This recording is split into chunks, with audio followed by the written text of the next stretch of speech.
Hello dear viewer, welcome back. कैसे हैं जी? सब ठीक हैं, बढ़िया हैं। तो आज हमारे पास है जी पोखरा। पोखरा के पोखारा। पोखारा या पोखरा बोलते हैं इसको आई थिंक। पोखरा पोखारा लिखने में तो पोखारा है, पढ़ने अब में पोखरा। पोखरा पोखरा। शायद हाँ, होगा। पोखरा। लेकिन चले, most beautiful tourist place in Nepal. Nepal. तो स्टार्ट करते हैं जी आज का video. If you are new top 5। तो कर लें जी सब्सक्राइब। यस। नमस्कार दोस्तों, आप सभी का एक बार फिर से स्वागत है हमारे YouTube channel tour guide with Negi ji में। दोस्तों, अगर आप भारत के टूरिस्ट प्लेसेस पर घूमकर बोर हो चुके हैं या फिर सस्ते में किसी दूसरे देश के पर्यटक स्थलों पर घूमना चाहते हैं, तो मैं आज आपको बताऊंगा नेपाल के सबसे खूबसूरत पर्यटक स्थल पोखरा में घूमने के 5 बेस्ट प्लेसेस के बारे में। दोस्तों, पोखरा नेपाल की वादियों में बसा सुंदर पर्यटक स्थल है और अगर आपको नेपाल की खूबसूरती देखनी है तो नेपाल के पोखरा में जरूर आएं। यहाँ की प्राकृतिक सुंदरता और शांत वातावरण को देखना एक अलग ही एक्सपीरियंस रहता है। इसके अलावा आप यहाँ कई प्रकार की एडवेंचर एक्टिविटीज का मजा भी ले सकते हैं और यहाँ आकर नेपाल की सुंदर संस्कृति को भी जान पाएंगे, जो भारत से काफी मिलती जुलती है। तो चलिए जानते हैं पोखरा में घूमने के प्रमुख पर्यटक स्थल कौन से हैं, यहाँ पर कब आना चाहिए और कैसे आप यहाँ तक पहुँच सकते हैं। तो पोखरा में घूमने के बेस्ट प्लेसेस में पहली लिस्ट पे आता है फेवा लेक। फेवा लेक नेपाल में सबसे ज्यादा देखी जाने वाली जगह है, क्योंकि ये जगह है ही इतनी खूबसूरत कि नेपाल घूमने के लिए आने वाले पर्यटक यहाँ पर घूमना बिल्कुल नहीं भूलते। पोखरा सिटी से 8 किलोमीटर की दूरी पर स्थित है ये खूबसूरत झील, जो कि नेपाल की दूसरी सबसे बड़ी झील भी है।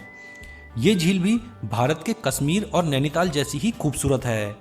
इसके अलावा झील के बीच में एक द्वीप भी है जिसमें बराही मंदिर स्थित है। यहाँ पर भी श्रद्धालु दर्शनों के लिए आते हैं।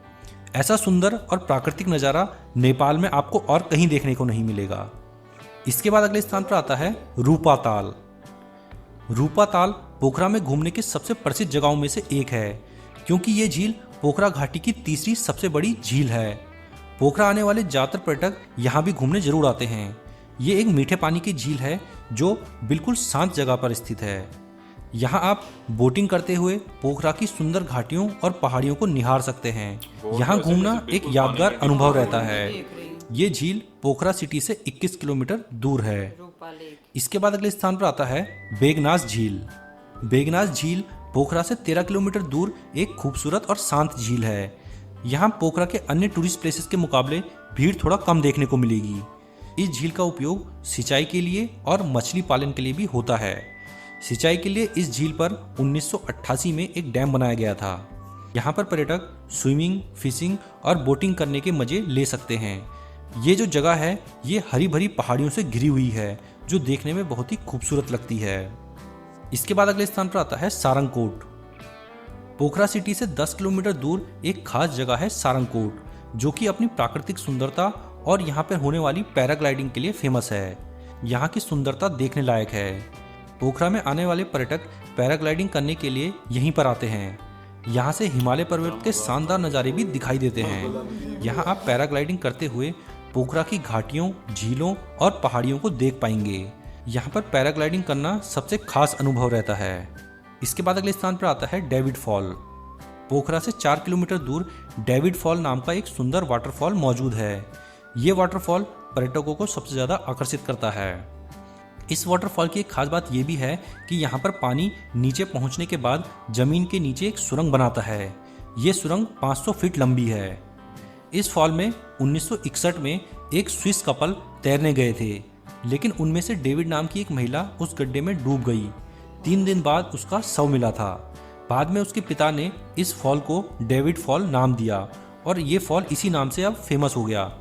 इसका नेपाली नाम चांगो था।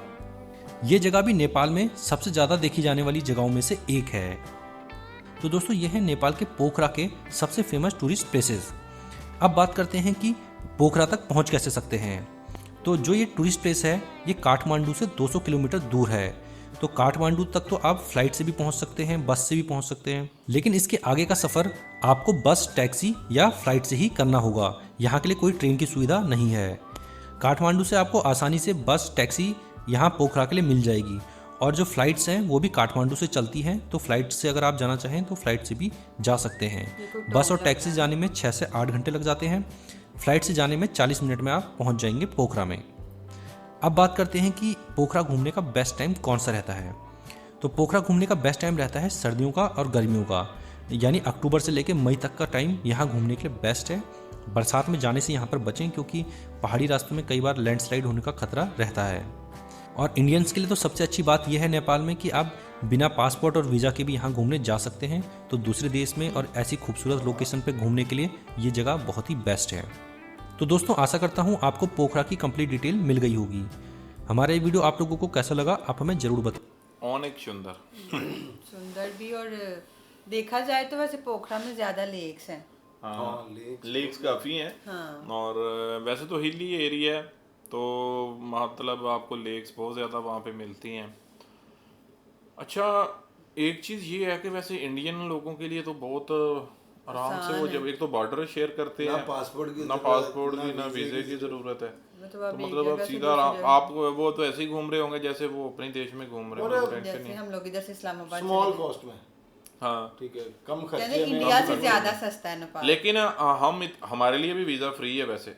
नेपाल का? हाँ, नेपाल का वीज़ा फ्री है हमारे लिए। और अगर है भी तो मेरे ख्याल में $3-4 सारी फीस है उसकी, ज़्यादा नहीं है। बस बाकी फ्लाइट का खर्चा। फ्लाइट बहुत एक्सपेंसिव है, 2.5-3 लाख रुपए की फ्लाइट है। फ्लाइट एक्सपेंसिव, सारा एक्सपेंसिव फ्लाइट का फ्लाइट कि इधर से आपने जाना है। अच्छा, वैसे अगर आपके पास फॉर एग्जांपल नेपाल का वीज़ा है या आपने नेपाल जा रहे हैं तो इंडिया को क्रॉस करके नहीं जा सकते बाय रोड, कि उसके लिए आपके पास इंडिया का वीज़ा होना ज़रूरी है? इंडिया का वीजा होना जरूरी होगा। फजाई हदूद नहीं आप क्रॉस कर सकते? नहीं, एक चीज़ है कि आपने जाना नेपाल है लेकिन आपके पास वीज़ा नहीं है। अभी ये जो बाइक पे जाते हैं, मतलब राइडर्स वगैरह जाते हैं पाकिस्तान से होते हुए, ईरान से होते हुए, ऐसे मिडिल ईस्ट की तरफ ऐसे जाते हैं, तो वो क्या मतलब सारा पाकिस्तान का भी वीज़ा होता है उनके पास, आगे ईरान का भी होता है, सारे वीज़े होते हैं? सारे होते होंगे तो जाते होंगे। परमिशंस लेनी पड़ती हैं, पर परमिशन लेके मेरा भी रूट ये है, रूट क्लियर करना पड़ता है सारा कि मैं भी इस रूट से जाऊँगा, यहाँ पे मुझे अपना वीज़ा इस मुल्क का चाहिए। मेरा नहीं ख्याल कि अपना इंडिया वीज़ा मतलब अगर आप ये है कि अगर आप नेपाल जाओ और नेपाल से आप फिर इंडिया जा सकते हो, जैसे वो कह रहे हैं। लेकिन वीज़ा ज़रूरी है ना? हमारे लिए वीज़ा ज़रूरी है। वीज़ा तो लेना पड़ेगा जाना तो वो कह रहे या फिर आपके पास नेशनैलिटी हो नेपाल की। हाँ, नेशनैलिटी नेपाल की हो ना, आप उसके ऊपर अप्लाई करके इजीली जा सकते हैं। या फिर आपके पास नेशनैलिटी मतलब ऐसे है ना, किसी और के देश की नेशनैलिटी होगी तो आप वहाँ पे जैसे मर्जी आए जाए, आपको वीज़े की ज़रूरत नहीं होती। जैसे नहीं, नेपाल वाले जो है वो वीज़ा लेके जाते हैं इंडिया में। हाँ, वीज़ा लेके जाते हैं। अच्छा, इंडिया वाले नहीं लेके आते नेपाल ना? नेपाल वाले इंडिया में वीज़ा लेके जाते हैं, लेकिन इंडिया वाले नहीं। इंडिया का वीज़ा वो मतलब उन्होंने टूरिस्ट प्लेस है ना, उनका मतलब ज़्यादातर सोर्स ऑफ इनकम जो है वो टूरिज्म है, तो मतलब उससे वो कमाते हैं, तो इसलिए उन्होंने फ्री कर रखा है काफ़ी देशों को। अच्छा, वैसे नेपाल घूमने वाला मुल्क है। हाँ, बिल्कुल। वहाँ पे इतनी चीज़ें हैं देखने के लिए, आउटस्टैंडिंग है। तो चलें जी, ये हमने पोखरा देखा है और वहाँ की मोस्ट 5 जो टूरिस्ट प्लेसेस हैं ब्यूटीफुल वो देखी हैं। तो आप कहाँ से हमें देख रहे हैं कमेंट में ज़रूर बताएं। बाकी मिलते हैं नेक्स्ट वीडियो में।